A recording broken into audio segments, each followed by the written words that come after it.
নমস্কার, আমি Sangeeta vlog with দিদি চ্যানেলের নতুন একটি ভ্লগে তোমাদেরকে অনেক অনেক স্বাগত। কেমন আছো তোমরা? আশা করছি অনেক অনেক ভালো আছো, আর আমিও খুব ভালো আছি। আর এখন ঘড়ির কাঁটা হচ্ছে 6টার ঘরে, তো এখন থেকেই তোমাদেরকে সঙ্গে নিয়ে আজকের ভ্লগটা স্টার্ট করছি। আই হোপ যে আজকের ভ্লগটা তোমাদের বেশ ভালো লাগবে। তাহলে চলো আজকের গল্প গুজব তাহলে শুরু করা যাক।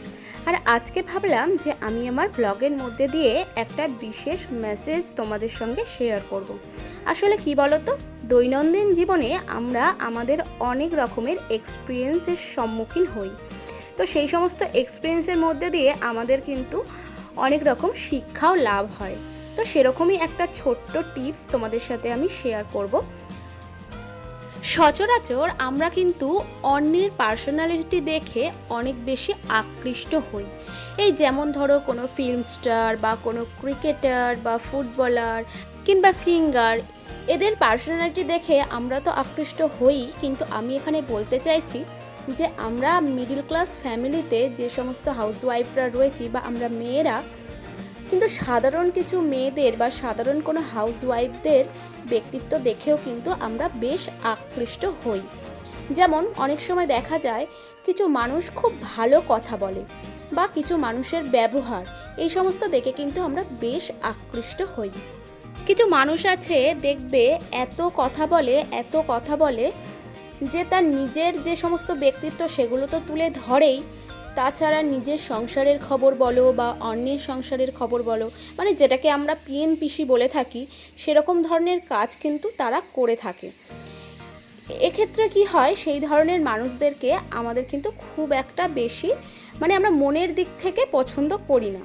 কারণ দেখো, তার সঙ্গে মনের কথা খুব ভালোভাবে খুলে আমরা বলতে ভয় পাই। কারণ এটা হতেই পারে যে আমরা হয়তো তার সাথে মনের কথা খুলে বললাম, সে হয়তো সেটা পাঁচ কান করে দিল। ফলে আমরা কিন্তু এই ধরনের মানুষদের থেকে একটু দূরে থাকতেই বেশি পছন্দ করি। কিন্তু কিছু কিছু মানুষ আছে দেখবে যারা ভীষণ গাম্ভীর্য বজায় রাখে, অর্থাৎ হা হা হি হি করে সারাক্ষণ আর কি বক বক বক বক করে না। এর ফলে কি হয়, আমাদের কিন্তু তার প্রতি একটা আকর্ষণ বাড়ে, তার ব্যক্তিত্ব জানার ইচ্ছে বাড়ে। মানে বলতে চাইছি যে আমাদের উচিত যে যেখানে যতটুকু কথা বলার সেখানে ততটুকুই কথা বলা উচিত। মানে বেকার বেকার অযথা কথা বলে নিজের সম্মানটা নষ্ট করা উচিত নয়। এর মানে এই নয় যে মানুষের সাথে মিশবো না বা মানুষের সাথে কথা বলবো না, এটা নয়। মানুষের সাথে মেশাটা অবশ্যই দরকার, কিন্তু নিজেকে এমনভাবে প্রেজেন্ট করতে হবে যেন এত বেশিও ওপেন হয়ে না যায়। মানে আমার ব্যক্তিত্ব সম্পর্কে সে যেন এত বেশিও সমালোচনা করতে না পারে। নিজের গাম্ভীর্যতা বজায় রাখতে হবে, নিজের ব্যক্তিত্ব গড়ে তুলতে হবে। এখানে দেখো আজকে রিঙ্কার অ্যাবাকাস রয়েছে, তো ওর ব্যাগটাই আর কি গোছাতে এসে দেখো ওর টেবিলটাই দেখলাম এলোমেলো হয়ে রয়েছে। তো ভাবলাম একদম এই দিকটা কমপ্লিট করে তবে যাই। তো কি বলতো, একটা কাজ করতে এসে না আর একটা কাজ ঠিক চোখে পড়ে যায়, আর মনে হয় ওটাকে কমপ্লিট করেই যাই। আর ওদিকে ডিঙ্কা হচ্ছে রেডি হয়ে টিভি দেখছে।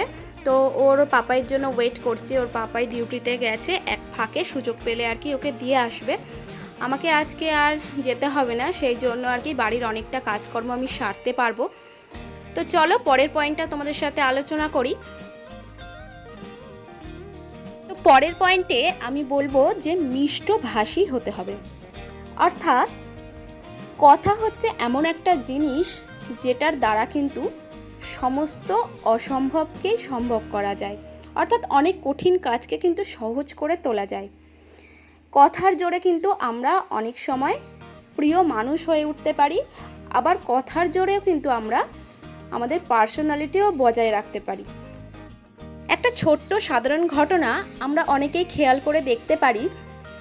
দেখবে রাস্তায় চলতে চলতে যদি কোনো চেনা মানুষের সঙ্গে দেখা হয়, আর খেয়াল না করেই হোক বা যে কোনো কারণেই হোক, তার সঙ্গে যদি আমরা কথা না বলি, বা হয়তো এমনও হতে পারে আমরা তাকে খেয়ালই করলাম না বা দেখতেই পেলাম না, পরিস্থিতির চাপে হোক বা যে কোনো কারণেই হোক, দেখবে ওই ব্যক্তিটা কিন্তু তোমার উপরে ভীষণ রাগ করবে বা এরকম মনে ধারণা করতে পারে যে এর প্রচুর অহংকার।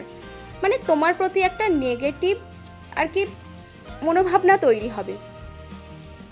কিন্তু সেই মানুষটার সঙ্গে যদি একটুখানি মিষ্টিভাবে আমরা কথা বলি, বা কথা বলার সুযোগ যদি নাও হয়, একটু তাকিয়ে যদি আমরা একটা মিষ্টি করে হাসিও দেই, তাহলেও কিন্তু দেখবে একটা ভালো সম্পর্ক বজায় থাকে। কথা এমন জিনিস, কঠিন মনের মানুষকেও কিন্তু গলিয়ে দেওয়া যায় এই কথার মাধ্যমে।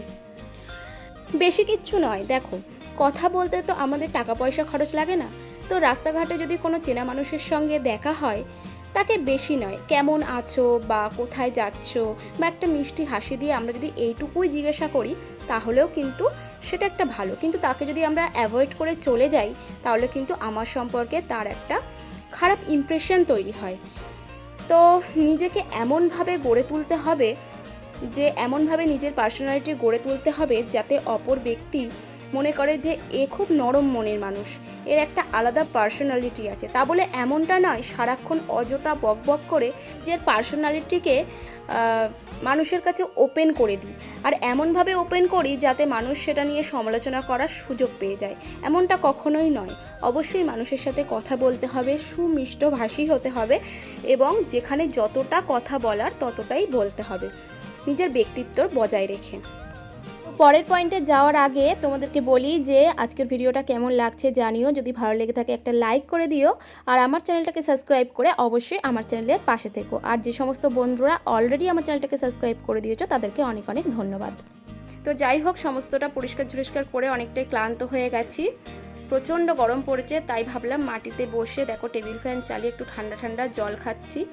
আর এখন না খাটে বসার চেয়ে মাটিতে বসতে বেশি ভালো লাগে আর কি। তো মামামের সাথেও একটু সময় কাটাচ্ছি আর কি, বেশ ভালো লাগছিল।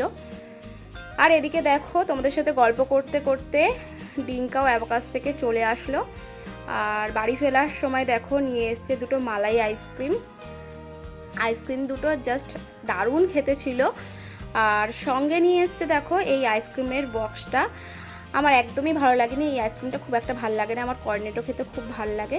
তো আমি বক করছিলাম কেন এত বড় বক্স নিয়ে এসছে, তার উপরে দেখো আইসক্রিমটা গলেও গেছে, মানে দোকান থেকে বাড়ি অবধি জাস্ট আনতে এই অবস্থা। আর আজকে রান্নাবান্না একদম সাদামাটা, ডাল, আলু ভাজা, বেগুন ভাজা। তো এটা একটা কারণ আছে, কারণ বিকালের দিকে আর কি, মানে সন্ধ্যেবেলার দিকে একটু বেরানোর ইচ্ছা আছে, তো বাইরে গিয়ে একটু খাওয়া দাওয়া করার ইচ্ছা আছে, সেই জন্য আর কি এই বেলা একদম সিম্পল খাওয়া দাওয়া। যাই হোক, আর একটা পয়েন্ট তোমাদের সঙ্গে আলোচনা করব, সেটা হলো যে তর্ক জিনিসটা কিন্তু মানুষের সঙ্গে ঝামেলা বাঁধিয়ে দেয়। আমি নিজের বাড়ির কথা বলছি না, বাইরের কথা বলছি। অনেক ক্ষেত্রে দেখবে বাইরের কিছু মানুষের সাথে বেকার তর্কে গিয়ে নিজের মান সম্মান নষ্ট ছাড়া কিছুই হয় না। অনেক সময় তর্ক করতে গিয়ে, ঝামেলা ঝগড়া অশান্তি করতে গিয়ে অনেক বড় ক্ষতি হয়ে যায়। সেক্ষেত্রে আমি বলবো যে নিজেকে শান্ত রাখা উচিত, বেকার কথা না বাড়িয়ে আমার মনে হয় সেই ঝামেলার জায়গা থেকে চুপচাপ চলে আসা উচিত বা চুপচাপ থাকা উচিত। তবে এমনটাও আমি বলতে চাইছি না যে কেউ তোমাকে অন্যায়ভাবে অপমান করছে সেখানেও তুমি চুপ থাকবে কোনো রকম প্রতিবাদ না করে। অবশ্যই প্রতিবাদ করতে হবে, কিন্তু তার কৌশলটা হবে আলাদা রকম। চিৎকার চেঁচামেচি না করে মাথা ঠান্ডা রেখে সেই জায়গায় যদি আমরা যুক্তিপূর্ণ কথা বলি, অর্থাৎ কথাটা এমনভাবে বলি যাতে বিরোধী পক্ষের মনটাও ঘুরে যায় যে এর একটা আলাদা ব্যক্তিত্ব আছে, যে তোমাকে সম্মান করতে সে যাতে বাধ্য হয়। আগে বলিস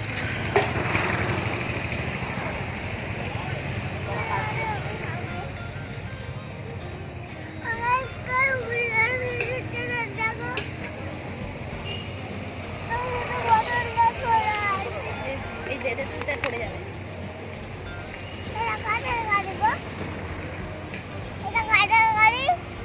আজকে আমরা ভেবেছিলাম যে রেস্টুরেন্টে গিয়ে বিরিয়ানি খাবো, কিন্তু রাস্তায় গিয়ে মামামের শরীরটা একটু খারাপ করেছিল, মানে ও বমি করে দিয়েছিল জামা কাপড়ে। তো ভেবেছিলাম যে বিরিয়ানির প্ল্যানিংটাই পুরো ক্যান্সেল করে দেবো, কিন্তু তোমরা তো দেখলেই মাম্মাম কীরকমভাবে কান্না করছে বিরিয়ানি খাবে বলে। ডিঙ্কারও হচ্ছে মনটা খারাপ হয়ে গেছিলো প্ল্যানিং ক্যান্সেল হবে বলে।